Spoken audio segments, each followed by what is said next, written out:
ఆదికాండము 4వ అధ్యాయము. ఆదాము తన భార్య అయిన హవ్వను కూడినప్పుడు ఆమె గర్భవతి అయి కయీనును కని, యెహోవా దయ వలన నేనొక మనుష్యుని సంపాదించుకున్నానెను. తరువాత ఆమె అతని తమ్ముడగు హేబేలును కనెను. హేబేలు గొర్రెల కాపరి, కయీను భూమిని సేద్యపరచువాడు. కొంతకాలమైన తరువాత కయీను పొలము పంటలో కొంత యెహోవాకు అర్పణగా తెచ్చెను.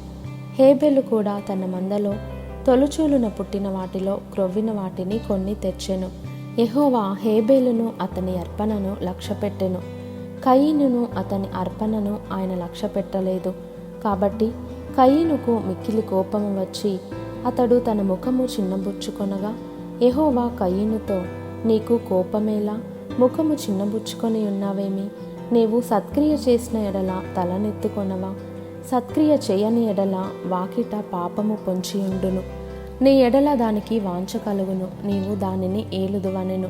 కయీను తన తమ్ముడైన హేబేలుతో మాటలాడెను. వారు పొలములో ఉన్నప్పుడు కయీను తన తమ్ముడైన హేబేలు మీద పడి అతనిని చంపెను. యెహోవా, నీ తమ్ముడైన హేబేలు ఎక్కడనున్నాడని కయీను నడుగగా, అతడు, నేనెరుగను, నా తమ్మునికి నేను కావలివాడనా అనెను. అప్పుడాయన, నీవు చేసిన పని ఏమిటి? నీ తమ్ముని రక్తము యొక్క స్వరము నేలలో నుండి నాకు మొరపెట్టుచున్నది. కావున నీ తమ్ముని రక్తమును నీ చేతిలో నుండి పుచ్చుకొనుటకు నోరు తెరచిన ఈ నేల మీద ఉండకుండా నీవు శపింపబడిన వాడవు. నీవు నేలను సేద్యపరచినప్పుడు అది తన సారమును ఇక మీదట నీకియ్యదు. నీవు భూమి మీద దిగులు పడుచు దేశదిమ్మరివై యుందువనెను. అందుకు కయీను, నా దోష శిక్ష నేను భరింపలేనంత గొప్పది. నేడు ఈ ప్రదేశము నుండి నన్ను వెళ్ళగొట్టితివి.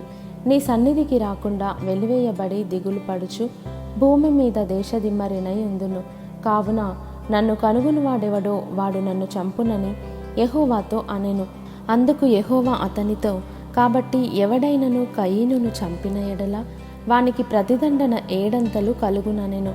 మరియు ఎవడైనను కయీనును కనుగొని అతనిని చంపకయుండునట్లు యెహోవా అతనికి ఒక గురుతు వేసెను.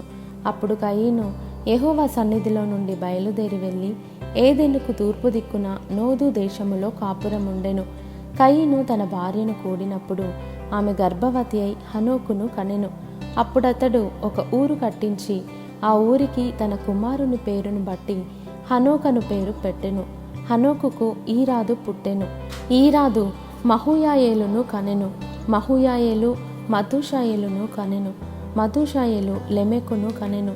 లెమెకు 2 స్త్రీలను పెళ్లి చేసుకొనెను. వారిలో ఒకదాని పేరు ఆదా, రెండవ దాని పేరు సిల్లా. ఆదా యాబాలును కనెను. అతడు పశువులు గలవాడై గుడారములలో నివసించు వారికి మూల పురుషుడు. అతని సహోదరుని పేరు యూబాలు. ఇతడు సితారాను సానికను వాడుక చేయు వారికందరికిని మూల పురుషుడు. మరియు సిల్లా తూబల్ కయీనును కనెను.